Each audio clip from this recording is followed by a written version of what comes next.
Money doesn't feel the same at every level. $10,000, $100,000, and $1 million are all milestones.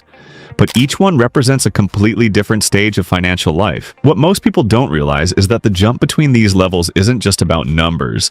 It's about mindset, strategy, and the role money plays in your life. That's what makes each stage feel so different. This is what I call the rule of three. The three milestones of 10K, 100K, and $1 million. Each one changes how you think, how you spend, and how you build wealth. If you understand what each stage means, you can approach it with the right strategy instead of getting stuck like most people do. Let's break it down. The first stage is 10K. For most people starting from zero, the first milestone is $10,000. This is the survival and discipline stage. At this level, the goal isn't to get rich overnight.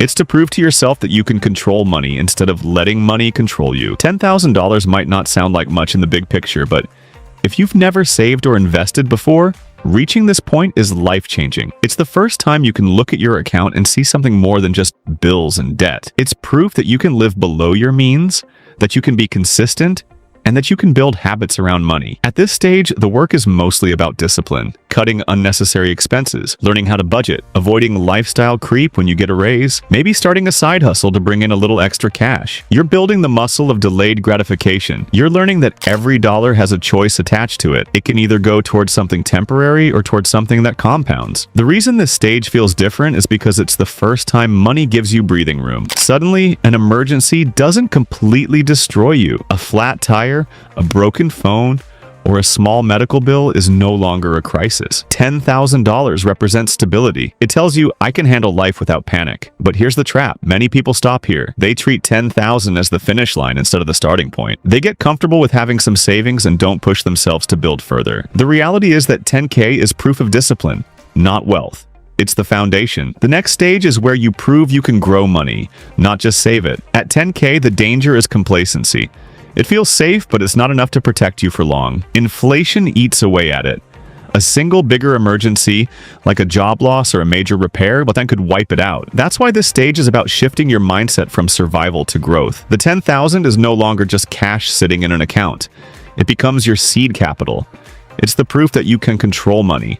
And now the challenge is to make it work for you. This is when you start asking different questions. Instead of just, how do I cut costs? You start thinking, how do I increase my income? Instead of, how do I save this $10,000? You think, how do I use this money as leverage to grow? Maybe you invest a portion in the market. Maybe you take a course that raises your earning power. Maybe you test out a small business idea. The point is, $10,000 is not the end. It's the launch pad. And this is where most people separate themselves.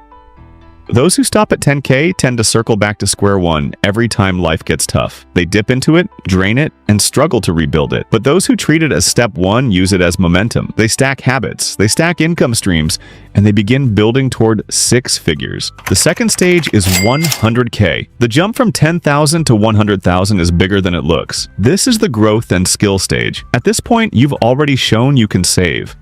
Now the challenge is multiplying money while continuing to increase income. Why does 100,000 feel so different? Because it's the level where compounding starts to matter. A 10% return on 10,000 is just $1,000. Nice, but not life-changing. A 10% return on 100,000 is 10,000. That's when growth becomes visible. That's when money starts to feel like it's working for you instead of just sitting in a savings account. Getting to this stage requires more than just cutting expenses. You need to increase your earning ability. That might mean developing higher income skills, switching careers, starting a business, or investing in yourself through education. It also means starting to invest consistently. Not just putting money aside, but putting it into vehicles that grow.